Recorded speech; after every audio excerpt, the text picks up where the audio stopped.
আপনারাও কি বাজারে গিয়ে মুরগির এই জিনিসগুলোকে কিনতে চান না? কিন্তু আজকে আপনাদেরকে এমন করে রান্না করে খাওয়াবো না, বাজারে প্রত্যেকবার মুরগির মাংস কিনতে গিয়ে দেখবেন এইগুলো কিনে নিয়ে বাড়ি ফিরছেন। সবার প্রথমে বাজার থেকে হাফ কিলো মতো গলা স্টমাক মেটে কিনে নিয়ে চলে আসুন। এবার প্যাকেট থেকে একটা গামলায় ঢেলে নিয়ে শাওয়ারে ভালো করে স্নান করিয়ে নিন। তো এবার স্নান করানোর সময় দেখবেন স্টমাকের উপর একটা হলুদ রঙের লেয়ার আছে, এটাকে কিন্তু খুলে ফেলে দিতে ভুলবেন না। এবার মোটামুটি ভালোভাবে পরিষ্কার হয়ে গেলেই বেশ জলটাকে ছেঁকে নিয়ে তুলে ফেলুন মাংসটাকে। এবার একটা প্লেট নিয়ে তার মধ্যে কিছু মশলা রেডি করে ফেলুন। 1 চামচ মতো গোটা জিরে, 2-3টে শুকনো লঙ্কা আর কয়েকটা তেজপাতা। এই যা গোটা গরম মশলার কথা তো বলতেই ভুলে গেছি। এবার যদি বাড়িতে মিক্সার বা শিলনোড়া থাকে তাতে কিছুটা আদা আর কিছুটা রসুন নিয়ে বেটে ফেলুন। তো এখন কিন্তু আমাদের মশলা মোটামুটি রেডি। এরপর ছোট সাইজের একটা কড়া চাপিয়ে দিন গ্যাসের উপরে। এবার কড়াইটা মোটামুটি গরম হয়ে আসলে উপর থেকে দিয়ে দিন কিছুটা পরিমাণে সরষের তেল। তেল থেকে মোটামুটি ধোঁয়া ছাড়তে শুরু করলেই বেশ কয়েকটা আলুকে ডুমু করে কেটে ভেজে নিন। দেখেছেন গরম তেলে ছাড়া আলুগুলো কেমন রেগে লাল হয়ে গেছে। এবার ওদের রাগ ভাঙানোর জন্য তুলে নিন একটা সাদা প্লেটে। এবার যে কড়াইতে তেলটা পড়ে রইলো তার মধ্যে দিয়ে দিন গোটা গরম মশলা, শুকনো লঙ্কা, তেজপাতা আর জিরে। এবার মশলাগুলো ছাড়ার সময় কিন্তু এই জিনিসটা মাথায় রাখতে ভুলবেন না, এলাচগুলো যদি না ফাটিয়ে তেলের উপর দেন না, তার বিস্ফোরণে আপনার চোখটা উড়ে যেতে পারে। এবার মশলাগুলোকে লো ফ্লেমে বেশ খানিকক্ষণ ভেজে নিন। গরম মশলার মিষ্টি গন্ধ ছাড়তে শুরু করলেই উপর থেকে দিয়ে দিন কেটে রাখা পেঁয়াজগুলোকে।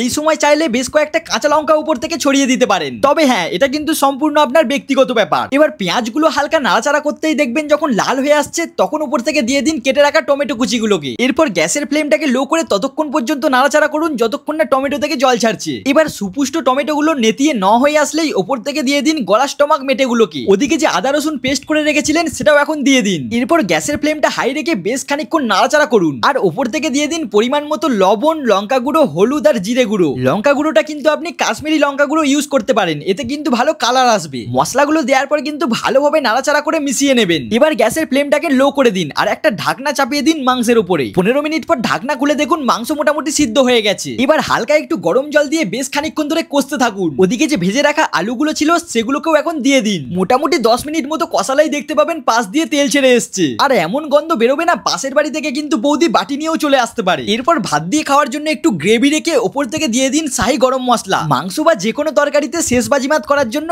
একমাত্র ভরসা হচ্ছে সানরাইজের শাহী গরম মশলা। এটা দেওয়াতে কিন্তু তরকারিতে স্বাদ আর গন্ধ দুটোই বজায় থাকে। ব্যাস, এবার গ্যাসটা অফ করে ঢেকে দিন খানিকক্ষণের জন্য। 10 মিনিট পর ঢাকনা খুলুন, গরম গরম ভাতে সার্ভ করুন। উফ, দারুণ, পুরো জমে যাবে। কিন্তু এখন কে বলবে বলুন তো এগুলো মুরগির ছাড়? আর হ্যাঁ, কে কোথা থেকে দেখছেন একটু আমায় কমেন্ট করে জানাবেন তো, যাতে পরের ভিডিওতে আমি আপনার নামটা নিতে পারি।